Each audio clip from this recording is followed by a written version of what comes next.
Matthieu 16, 18, Jésus a déclaré: Je bâtirai mon église et les portes du séjour des morts ne prévaudront point contre elle.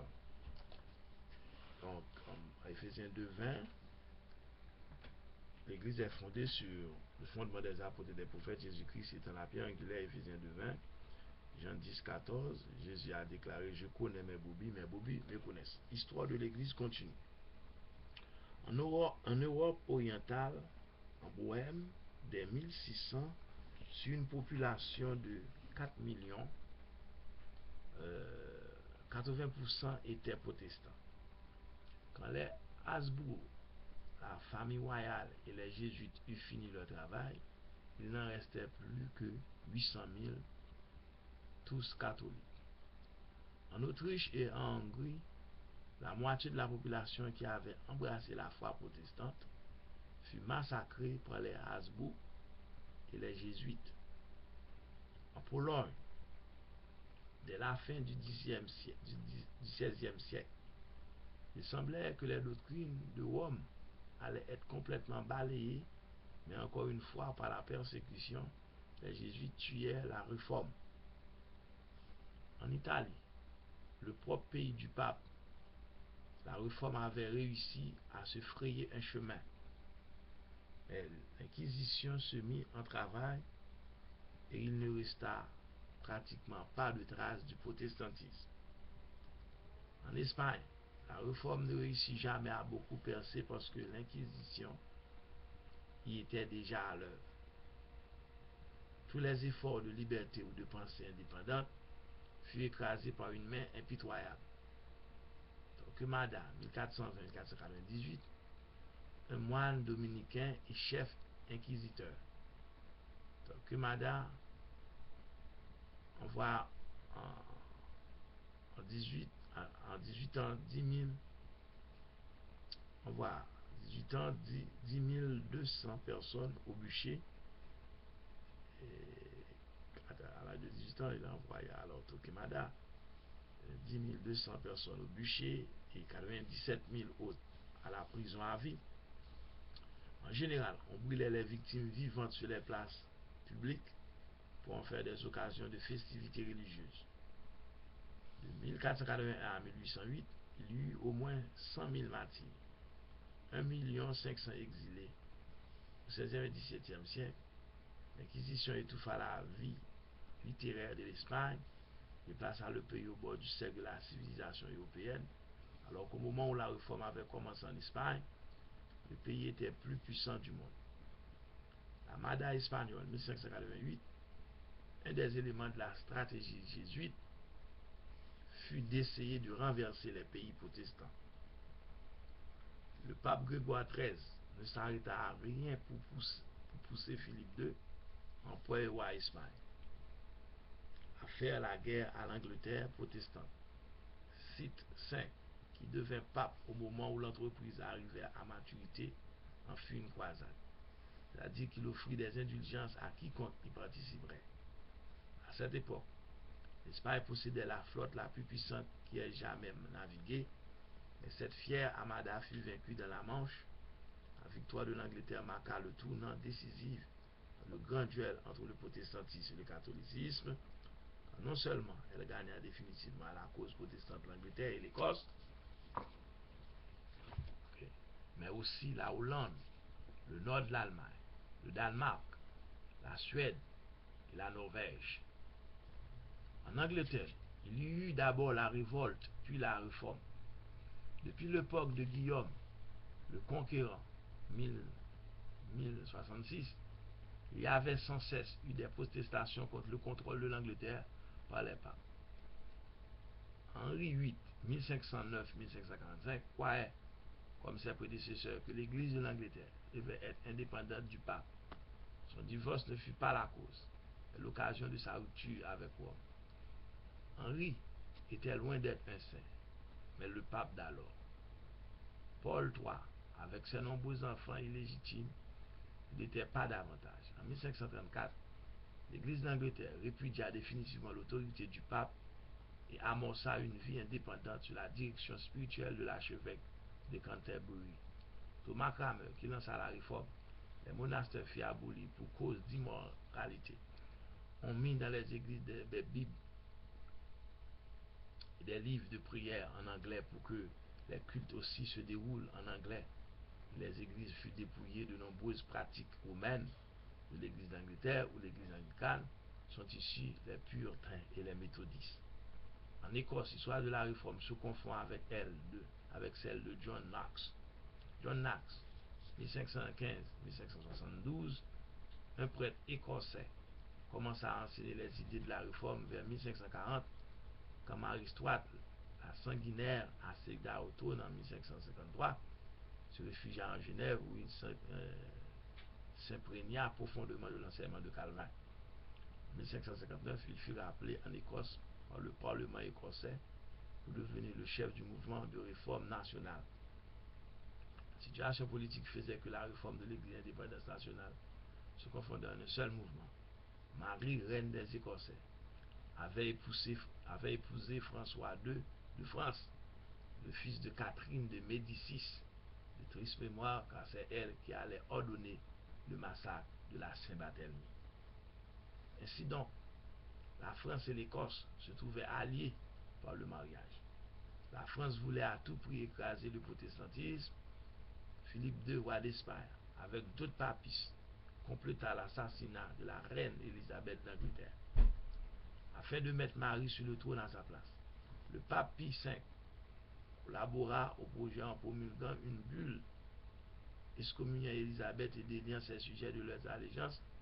L'enseignement jésuite, cela signifiait que l'assassin rendrait un service à Dieu. Il n'y avait donc aucune possibilité de réforme dans l'église d'Écosse.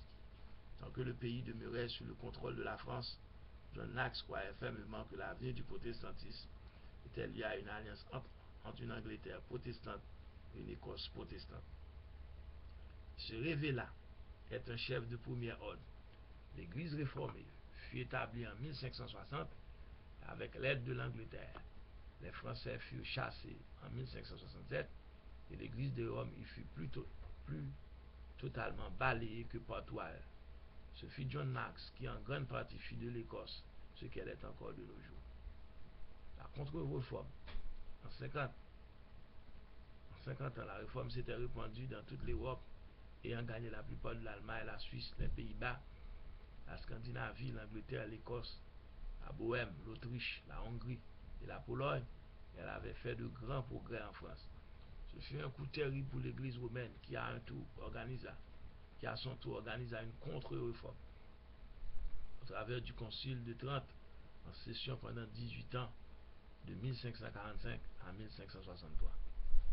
Des jésuites et de l'Inquisition, certains des abus moraux de la papauté furent abolis à la fin du siècle. Rome était organisée pour une attaque en règle contre le protestantisme. Sous la direction brillante et brutale des jésuites, l'Église reprit une bonne partie des territoires perdus. L'Allemagne du Sud, la Bohême, l'Autriche, la Hongrie, la Pologne et la Belgique, et écrasait la réforme en France au bout de 100 ans. En 1689, la contre-réforme avait épuisé ses élans. Les principaux chefs qui combattirent les guerres du pape furent Charles Quint, 1519-1556, d'Espagne, contre les protestants allemands Philippe II, 1556-1598, d'Espagne, contre la Hollande et l'Angleterre, Ferdinand II, 1610-1637, l'Autriche, contre les Bohémiens, Catherine de Médicis, mère de Troyes, les trois rois de France, François II, 1551-1660, Charles IX, 1560-1574, Henri III, 1574-1589, dans les guerres d'extermination contre les Huguenots français. Les guerres de religion. Le mouvement de réforme fut suivi de 100 ans de guerre de religion. Guerre contre les protestants allemands 1546-1555, guerre contre les protestants des Pays-Bas 1566-1609, guerre contre les Huguenots en France 1562-1598, la tentative de Philippe contre l'Angleterre 1588, la guerre de Trente 1618-1648. Dans ces guerres, il s'agissait aussi de rivalités politiques et nationales, ainsi que de problèmes de propriété, car dans la plupart des pays, l'Église possédait de 1/5 à 1 tiers des terres Mais chacune de ces guerres fut commencée par les rois catholiques, encouragés par le pape et les jésuites, dans le but d'écraser le protestantisme. Ils furent les agresseurs alors que les protestants furent sur la défensive. Les protestants hollandais, allemands et français ne devinrent des partis politiques qu'après des années de persécution. La guerre des 30, 1618-1648, dès 1580, les protestants étaient majoritaires en Bohême et en Hongrie, y compris la plupart des nobles. L'empereur Ferdinand II de la maison de Habsbourg avait été éduqué par les jésuites et avec leur concours entrepris de supprimer le protestantisme. Les protestants s'unirent pour se défendre. La première partie de la guerre, 1618-1629, tourna à l'avantage des catholiques, qui réussirent à chasser le protestantisme de tous les États catholiques, puis décidèrent de faire revenir les États protestants d'Allemagne au catholicisme. Gustave Adolphe, roi de Suède, comprit que la chute de l'Allemagne protestante mettrait en péril la Suède et signifiait peut-être la fin du protestantisme. Il entra en guerre et son armée fut victorieuse, 1630-1632, sauvant ainsi la cause protestante. Le reste de la guerre fut essentiellement un conflit entre la France et la maison de Habsbourg, qui se termina quand la France devint la principale puissance d'Europe. La guerre prit fin avec le traité de Westphalie 1648, qui fixa les frontières entre les États protestants et catholiques. Les persécutions papales. Le nombre des martyrs sur les persécutions papales dépasse de loin celui des premiers martyrs. Chrétiens aux mains de la Rome païenne, il y eut des centaines de milliers parmi les albigeois, les Vaudois et les protestants d'Allemagne, de France, des Pays-Bas, de Bohême et d'autres pays. On entend parfois dire, pour exécuter les papes, pour excuser les papes, que c'était l'esprit de l'époque. Mais c'était l'époque de qui? Et qu'il avait fait ainsi. Les papes, c'était leur monde. Depuis 1000 ans, ils formaient le monde pour qu'ils se soumettent à eux. Alléluia. Si les papes n'avaient pas enlevé la Bible au peuple, le peuple aurait su comment se comporter autrement et cela n'aurait pas été l'esprit de l'époque. Ce n'était pas, en tout cas, l'esprit de Christ. Et les vicaires de Christ auraient dû le savoir. La persécution jaillit de l'esprit du diable, le monde entier, sur la puissance du mal, même si elle porte le nom de Christ. Les persécutions protestantes. Calvin consentit à la mort de Michel Servet. Déjà à l'époque, nombre de ces coreligionnaires désapprouvèrent cette faiblesse qui cédait à l'esprit de l'époque. En Hollande, les calvinistes exécutaient un arminien. En Allemagne, des luthériens mis à mort un certain nombre d'anabaptistes. En Angleterre, le roi protestant Édouard VI exécuta 2 catholiques en 6 ans. En 5 années suivies, la reine catholique Marie Stuart envoie au bûcher 282 protestants. Élisabeth, au cours de 45 ans de règne, exécuta 187 catholiques, la plupart pour trahison et non pour hérésie. Au Massachusetts, dans le Nouveau Monde, en 1659, les puritains prendirent 3 Quakers et en 1692, 20 personnes furent exécutées pour sorcellerie. En tout, on peut imputer quelques centaines de martyrs aux protestants, tout au plus ou 2 milliers. Rome, par contre, porte le sang d'innombrables millions de martyrs. Toutefois, on peut regretter à juste titre que si la réforme fut une magnifique lutte pour la liberté religieuse, les réformateurs étaient parfois lents à accorder aux autres ce qu'ils avaient recherché pour eux-mêmes. Dans les pays protestants, les persécutions cessèrent à la fin du XVIIe siècle. Amen. Gloire à Dieu. Que Dieu vous bénisse. On vous rappelle que Matthieu 16, 18, Jésus bâtit mon église et les portes du séjour des morts ne pourront donc point contre elle. Donc c'est l'histoire de l'église, mais en réalité, ce n'était pas vraiment l'église de Jésus-Christ, car Christ a laissé à ses apôtres, ses disciples, de faire la passation. Comme Matthieu 28, 18 à 20 dit, tout pouvoir m'a été donné sur la terre, dans le ciel et sur la terre, à l'effet de toutes les nations. Donc, Éphésiens 2, verset 20, la Bible est la parole de Dieu. Que Dieu vous bénisse. À très bientôt.